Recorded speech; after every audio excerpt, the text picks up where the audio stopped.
What is going on YouTube? This is Acid Roots. So I'm going to review the third album by rapper Coolio. Basically, this product is called My Soul, and it came out in the summer of 1997.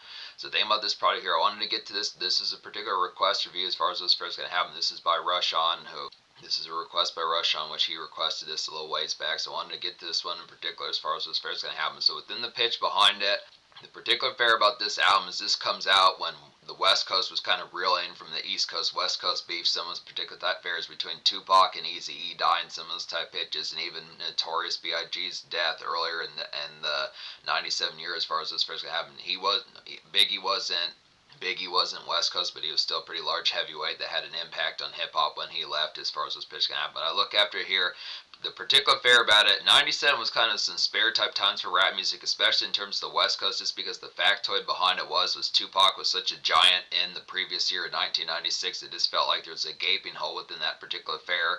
I usually think that folks who were OGs around that time as well, like Ice-T, Too Short, and Coolio, some of those type folks, particular folks like that, MC Hammer, were particularly damaged when Tupac left as far and was deceased as far as those first going to happen. It's excellent type pitches. It's kind of a somber type one, similar to like MC Hammer as to how he was on his 1995 album Inside Out as far as what's first going to happen. This is kind of slummish, kind of pour some 40 out. My Soul is kind of a slummish, kind of pour some 40 ounces out and just kind of reflect in this kind of golden eyes kind of this real talk kind of upkeep as far as what's first going to happen. Now, unlike the 1995 album by MC Hammer as far as this pitch going to happen, this particular one has a little bit more recreational value about it within the pitch. It's a little bit sparkier within the pitch behind it, but still has the fair disc kind of extra type fair. Very similar to like, if you like songs by Tupac, like Life Goes On and Picture Me Rolling, some of those type moments and some of the glaze type fashions of some of those type songs, just some G-Funk. I mean, this is still kind of somewhat G-Funk, but the reality of it was by way out in the late summer of 1997, G-Funk was kind of dissipating within those appeals. This is probably one of the last and relatively more recent kind of G-Funk albums within those pitches of it being in its prime era. I mean, it's debatable within the fairs as far as to how far Cali kind of G-Funk eras kind of lasted once you got past the death of Tupac in the fall of 1996, but it's just kind of fair as far as saying this is some extra type products, just as Coolio tried to carry the torch as far as folks that this left a gaping wide hole. And the pitch behind it was Coolio, this was his follow-up album after the hit album from 1995, which was in that West Coast prime era, Gangsta's Paradise. That Gangsta's Paradise was the song that hit #1, was just a banner West Coast type song in general within those pitches. So Coolio had some good looks around this particular time as far as being someone that could possibly carry that torch within the appeal. Now, this particular album was not as full-bound massive as Gangsta's Paradise within those appeals, but it is a pretty classic album here. I recommend all 14 of the songs that are actually songs on here, so this easily enough gets to 10 out of 10. But it's just kind of the pitch. A little bit quieter on the commercial side of things. I feel like there were a couple singles that probably could have had some good type of appeal, but the thing about it is most of the radio type songs are similar to the single that is Ooh La La as far as what's first going to happen. So there's just some zap and kind of funkadelic type songs within the pitch. There's some zap and kind of funkadelic type songs within the pitch that just feel like vintage kind of ripped out of 90s culture as far as those fairs going to happen. Just something that like Will Smith, Fresh Prince, some of those type vibes within the pitch behind it. Standard kind of zap and funkadelic, George Clinton type stuff within the appeal. Snoop Dogg on the right day as far as those pitch going to happen. But it's just kind of the aspect that, I don't know, it felt like Coolio, the surprising thing about it was the fact that he probably might have been able to carry the torch, but it was just kind of the fair that this was kind of a more seldom and quiet as kept type album. I think partially it was because the factoid that the West Coast and Coolio as well were kind of reeling from the concept of the wounds that the West Coast kind of had throughout 96 to 95, some of those type of appeals. But it's just kind of the pitch that is surprising within the aspects that apart from like the G-Funk bops and like the hydraulics kind of lowrider type sense, and then the somber kind of see you when you get there single, that this did not have more kind of like just songwrites in terms of appeal. Something it's just, I mean, this is a good album, classic album within the pitch, but it's just not overly kind of social within the aspect of having it's just not overly social within the aspect of having like a widespread kind of bounty of singles that could be something that could just be radio fodder as far as this first goes. It's not like it's bad, but it's just the pitch just kind of quieter, considering that it probably would have been a good sense for Coolio to kind of capitalize on like his buzz that he had with one of his largest albums, including like a #1. So it's not that it didn't have the hits, it's the fact that it just didn't execute them as well as probably what was necessary for him to get capitalized kind of on it. But I look after it, like I said, this kind of nails the vibes of being like what the West Coast was kind of up to circa the summer of '97, pitches like that, just in an era where things were kind of seemingly kind of patchy within those type of appeals. Then the aspect on top of that, it is also reflecting on some of the wounds that kind of has. So it's a good type of appeal for doing that. Yeah, simple enough to say I recommend every song off this album. Like I was saying, so this album gets a 10 out of 10. But yeah, See You When You Get There is the lead single, which is this particular song was a top 15 single, hit number 12 on the Billboard 100, so it's excellent type of appeal. I think it's definitely within the aspect as far as saying. I think initially within the aspects behind it was probably thought that Coolio probably would be a good cat that probably could have carried the torch, but still real excellent, kind of very underappreciated nowadays type song, I'd have to say. See When You Get There is like a glazed kind of G-funk coasting of a song kind of get here. This gives like Warren G and MC Hammer kind of vibes just with some of those Regulate and kind of songs like that MC Hammer did, 94, 95 type pitches. Just a mellow kind of day drift as far as what's first going to happen. So just kind of a miss.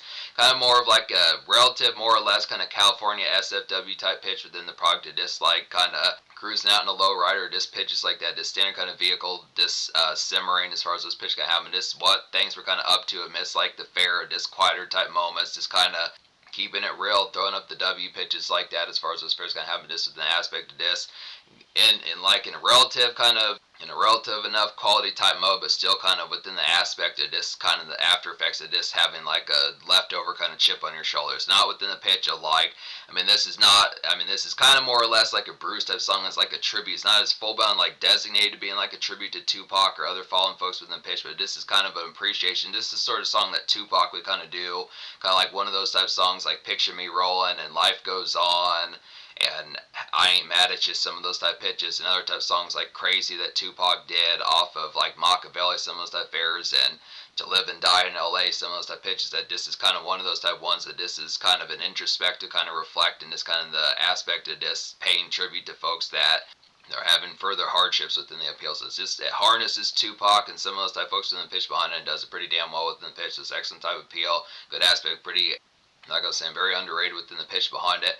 Then Ooh La La is the second single. It's a nice one here. It's like a good 90s kind of Cali funkadelic bounce to kind of get within the aspects of it. This very much reminds of George Clinton and some of those type of appeals. Reminds of like songs like Bop Gun by Ice Cube out of 93, 95, some of those type pitches. Just typical kind of West Coast polished pitches like that. It's definitely like a hydraulics and ride out kind of polish to kind of get here within those aspects. It's kind of typical kind of 90s, this leftover G-Funk type vibes. The pitch behind it, if this had came out in 96, I think it probably would have charted a lot heavier. I want to say Ooh La La didn't chart in the United States in terms like the aspect behind it, but I think if it had dropped just a year before or even somewhere within the last few moments, if things would have turned out differently with Tupac, I probably would have said this probably would have been a lot more of a crescent touch song. Was this kind of the after effect? I don't know.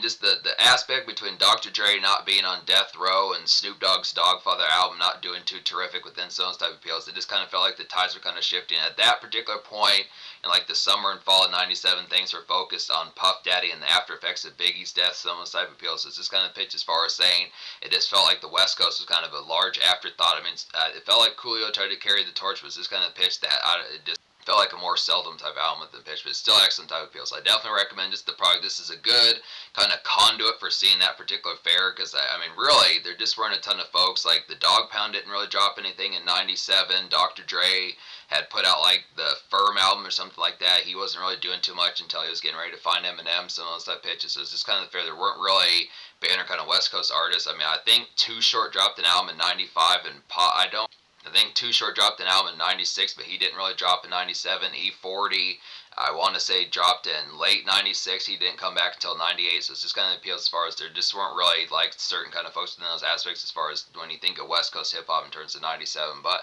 yeah, I recommend every song off this album. So this album gets a 10 out of 10. Excellent type pitches. So some of these type ones, liking songs like Ooh La La, there's some obvious ones that kind of go within that same type fare. Like Can I Get Down One Time's a real type one that's just like that particular fare. It's like a bopping kind of dope Cali jazziness kind of get here. Just some city trekking and kind of spiffy cruising as far as those fares going to happen. Same sort of spark just within the appeal. It's very sparky type song within the aspects as far as those pitches going to happen. Just kind of a miss like some jolly good times as far as those pitches going to happen. Just a miss. Kind of admits like some candid conduct and just kind of a 180 from the usual type fare of most of the mood of this particular album as far as those products going to happen with it. So definitely some good nice ones there. One Mo is a real nice one. It's like a good combo with Ooh La La and Can I Get Down One Time, like I was saying, good pitches for that. It's like some vintage Cali bounce kind of get here. This feels like it would be This feels like a great would-be single, I'd say, within the aspect of it, very hooky. I think within certain senses, this probably would have been the better choice, more so than Ooh La La. I mean, they're both excellent type choices. I feel like One Mo really has like a Roger Troutman type hook, some of those type fairs. I just feel like vintage kind of zap and some of those type folks out of the products alike, particular George Clinton type stuff within the aspects of how West Coast was kind of doing like the early 90s, some of those type fairs, just good type pitch. But I think the particular fair about it was, like I was saying, it just felt like Coolio was kind of in a more kind of quieter type sense of the aspect. I mean, it had the good songs in here, but in terms of like the single variety, kind of the way that Tupac went from single to single, going from songs like Off All Eyes on Me, like California Love, to then How Do You Want It, to then like I Ain't Mad at You, to some of those type ones within the pitch, just the singles off that particular album, and like other type ones that probably could have happened, like All Eyes on Me, the title track, and then Hail Mary and Hit 'Em Up, some of those type pitches. Just kind of felt like the fair that Coolio just not to say this album isn't good, but it's just kind of fair in terms of like something that probably could have been like an extra type moment, like the way Ice Cube kind of did, like Gangsters Make the World Go Round with the West Side Connection down from '96. He just needed an extra type moment like that. I feel like Ooh La La is a good, nice one, but this it's kind of surprising considering how much appeal this album kind of that Coolio kind of had in '95, that there wasn't like a third single. It's just definitely within the page that probably should have had some of that type fare. But I think One Mo would have been a good, excellent type choice. But it was kind of similar to like the Ooh La La song. It's still excellent. It's still excellent product here to get, like I was saying, good type pitch. So yeah, Can You Dig It's the quality ones, like a drooping and dope kind of cool cat after hours thump to kind of get here to some strip club snaz, I'd have to say. Red, and this is good. This particular song is like some Red Eyes fun. So just to miss the product, there are some smoking type songs within the conduct of it. Just the after effect of getting like a good couple swisher to some of those type fares. Excellent aspects, some grape and white grape swishers, some of those type pitches. Just the product of getting like shots of Hennessy and gin, some of those type aspects within the tone. Does have the aspects of like getting crunk on this particular album. It's just within the fair as far as saying that there is other stuff on the mind of it, but the main particular product that most of that fair is just reminisce in terms of like homies and just folks that are kind of going through it as far as what's first gonna happen. But nails those particular vibes pretty damn well. Hit 'Em is the quality ones, like a murky kind of local move arounds, I'd have to say here. Just some late day saunter, I'd feel like, in gas station runs, pitches like that. It's kind of neighborhood weaving, some of those type aspects. It's kind of some homies dab, kind of a social type song with the pitch. Chunk Up the Deuce, have some of those type fairs. Smoke a couple L's with your pals, pitches like that. Just play like a quick round of dominoes, something like that. Some of those particular type appeals, or just watch, have PlayStation on, play like Resident Evil, some of those type pitches. Some of those particular type fairs and the aspects as far as those tones are going to happen. It's in between type conduct. It is simple kind of dab, some of those type fairs within the pitch behind it.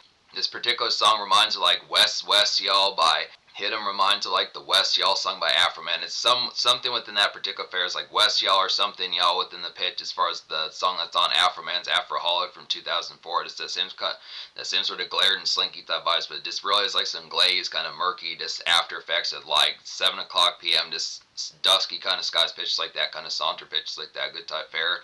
Nightfall is a real excellent one as well. It's like a late shift kind of things getting started, I'd say, with an aspect behind it. Just kind of a snap. It's definitely like a snazzy kind of flip mode switch, I'd have to say here. Just head to like a billiards hall or someplace like that. Get like some karaoke bars. It just pitches like some night shifts kind of going along.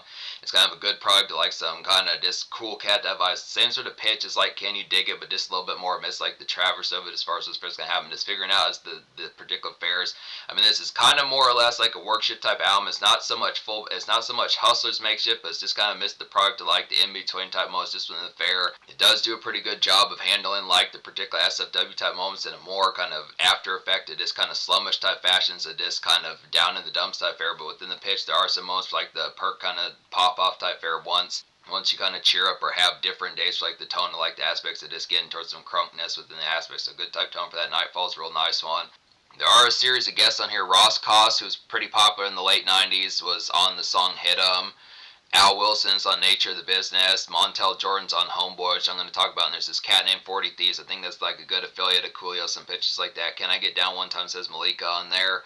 So the actual fair about it is it feels like Let's Do It should probably have more of Montel Jordan on that particular song. That feels more like a song that Montel Jordan would kind of be on, with some excellent type pitches for it. Let's Do is like a polished and cleaner kind of 90s SFW hustle tune as far as this fair's going to happen. This kind of reminds of like Montel Jordan, some of those type fairs that he did on like his 95 album, songs like This Is How We Do It, some of those type pitches. Just kind of like, it's like some healthier kind of in-between type moments within the pitch. So this kind of the fair, if you are just getting some gym sessions in, some of those type products, just kind of blue-collar reports or just aspect of like workaday type fare within the pitch, just kind of in a 90s type fashion. That typical kind of hop to it and get on the grind type fare within a just SFW cleaner type sense. It's a good aspect for some of those type fares as far as those pitches kind of happen. It's another one that has some good radio type appeal. I mean, I think if he wanted to take a play, if Coolio wanted to take a page out of I think if Coolio wanted to take a page out of Montel Jordan's playbook, Let's Do It probably would have been a pretty excellent single, because this does have some radio appeal on there, but it's just the pitch that would have been the product of it. Not so much biting, but just paying homage as far as this person has a good type of appeal. Throwdown 2000's a nice one as well. It says 40 Thieves on there. It's like a Fritzian kind of quick pace. Throwdown 2000's like a Fritzian quick pace, kind of out in the wind, I'd say here. Just reminds of like Eazy-E and NWA kind of Sunshine as far as those first kind of having just to miss the product. I forget the particular ones, but just some of those type ones, just some city struts, just kind of just picking up goodies at gas stations, or just picking up goodies at gas stations, or just the in-between type product, or just city surfing, some of those type fares, just bill paying pitches like that, just kind of weaving through neighborhood type ROMs. Not so much just full-blown kind of gas station runs, but just to miss the product to like standard. Not so much just full-blown kind of only gas station runs, but just to miss the product like out and about within the city, having more within the schedule to do list, more so than just picking up like standard fare, but it's just kind of product just out and about within the city. When My Soul, the title track, is an excellent one, as well as like some day after moments. Sludge kind of get within the aspects of it here. It's like a commercial but wayside kind of trekking to kind of have kind of like the opposite, not so much the full band opposite, but kind of similar to like a song like Throwdown 2000, kind of within the nature out and about, but just kind of some usual workaday thought as far as this person going to happen. So it's just kind of the product more or less where it is kind of just slummish type commerce in a vehicle, or just the aspect just in between kind of on foot kind of. So it's just kind of miss some sludgy kind of after effects of like some on foot traffic, some of those that fares within the pitch as far as those products would kind of happen. It's kind of, whether it is just a Taco Bell run or just some extra thoughts just within the product of some city fare, but it's just kind of good summer kind of summer evening type fashion. The Devil is Dope is a quality one as well. It's like a glazed kind of late day city traffic kind of get here. This reminds like a mellower kind of NW vibes. The Devil is Dope reminds like a mellower kind of NWA vibes pitches like that. I had to say, and it's good for like some errand runs. Songs like The Devil's Dub is just kind of after effect of more or less the quieter type fare of what the West Coast was kind of up to in 97 pitches like that. It kind of feels more spare within a pitch. It feels like this probably should have had, some of this album should have had more banner type appeal. I mean, it's excellent type. The Devil is Dope is definitely an excellent type song here to kind of get within those aspects, but it just kind of feels within a more kind of quiet as kept type sense. It's not as full bound noise as probably within the pitch, but it's just kind of fair. Just kind of, like I've been saying, this feels more or less like a spare type album, but not in terms of quality. But yeah, Nature of the Business is a nice one as well. This reminds like early 90s kind of Too Short, just kind of some slummish get through it type vibes pitches like that, and it's good for some pushing. It's just kind of more just straightforward kind of hustle song within the pitch, not so much amidst like the bustle, like the kind of clockwork hustler type fare, but just kind of in a more workaday type sense in the product, and more straightforward, more SFW usual type fare within the pitch. Nature of the Business definitely reminds of like a particular song like The Ghetto by Too Short, if you remember that particular song from way back in 1990, some of those type fares. So just kind of within those type aspects, just kind of those orange skies kind of just glimmer as far as those fares, going to have an excellent type pitch for that. Shout out to OG Too Short pitches like that, I have to say. 2 minutes and 21 seconds of funk is a real excellent type one. This is one of the most popular songs off this album, and I want to say this might actually be more popular than the singles off this project. Well, it's the second most popular song off this album, with the exception of See You When You Get There. So 2 minutes and 21 seconds of funk is like a nice dizzy kind of social neighborhood outing kind of get here.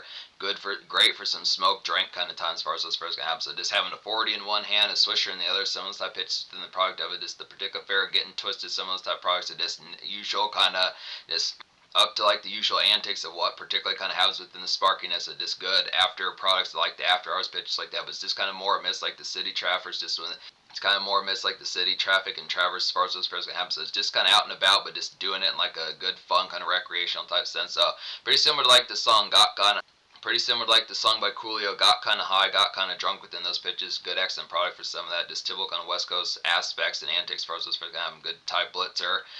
Can see, I agree with the popularity of that particular song. And then Homeboy is a quality one. This is like an ode song with an excellent type pitch. It's like a glazed kind of toast music to pals, that I had to say, and some reflect, that I had to say here. Good type product, something that Tupac and some of those type folks would do within the pitch. MC Hammer, some of those type folks, like a dope stock kind of appreciate to kind of get here, and just like a mellow kind of slum groove amidst those aspects. So it's just kind of the product within the same type vibe as songs like See You When You Get There and some of those type pitches that I had to say, just with the aspect. Songs like that, Nature of the Business, some of those type fares. So it's just extra type project, getting some good songwriting from Coolio as far as those fares can happen. So it's excellent type pitch, but I look after it. Excellent type fair. So yeah, this album gets a clean sweep of a 10 out of 10 within those aspects as far as those fairs going to happen. I look after it here. So yeah, this classic kind of West Coast album, just kind of an acquired era does the pitch. It just doesn't seem to get as much commonplace kind of appreciation. Doesn't seem to get as much commonplace appreciation. Once you get past the West Coast 90s type fair, once you get past like Tupac's death and the Dogpile, once you start getting past like Tupac's death from '96 and the Dogfather album that didn't do as terrifically by Snoop Dogg's kind of within the pitch that the West Coast kind of seemingly more or less was just not as full bound in the spotlight. But I look within pitch, it's a good type album that it's kind of like, hey, this is what they're up to within those pitches, just trying to think of notable and kind of banner type albums out of the California type aspect, and that's sort of the feel back in '97. So type pitches, it's a good type fair, very underappreciated pitches like that, and it's not a flop of an album. It's just kind of one that it's not like when folks think it's kind of quiet. It's not the pitch that this was a flop or this just didn't live up to standards. Just kind of the pitch that just didn't have more kind of commercial like promotion as far as what's supposed to happen. This was maybe a single short. I think if it had had at least one more single, something like that, and if they had had a little bit more chart appeal with Ooh La La, I think that particular album probably would have done a lot more excellently. But it's just the pitch. It's a good look, but just failed to capitalize on Coolio's buzz as far as this first album. But I look after good type tones. The social score, I don't know if I just said the social score just now, but the pitch behind it, I feel like the social score would probably get maybe like a 9.75. I look at the pitch, the quality is definitely on here. It's a pretty thriving type album, definitely the pitch. It is standard polish with your pals pitch like that, some red cup type music. Maybe not as many house party type bound type blitzers, but definitely with the pitch of going to venues, cool cat type places like strip clubs and gentlemen's clubs, pitches like that. Some type products, just the after effect of night hours, some good moments like getting some crunkage in your system, getting some good Swisher and Hennessy and gin, some of those type pitches within the fair behind. I just look after some cruise around type songs and glazed G-funk type settings. So it's pretty social just to miss the product. I dislike some good bounce downs pitches like that. And it also has some reflect type moments, just typical of folks like Tupac and MC Hammer, some type folks that are kind of just introspective pitches like that. So it nails these particular aspects, pretty mostly social within the pitch. Just the product just didn't have like didn't have many other notable kind of commercial moments apart from See when they get there, which was excellent timing, but it just didn't have more of those moments. Just a little bit quieter than it probably should have been, but 9.75. So in terms of the future, unfortunate thing is Coolio's deceased and has been for a few years now within those pitches, but he does have a series more albums.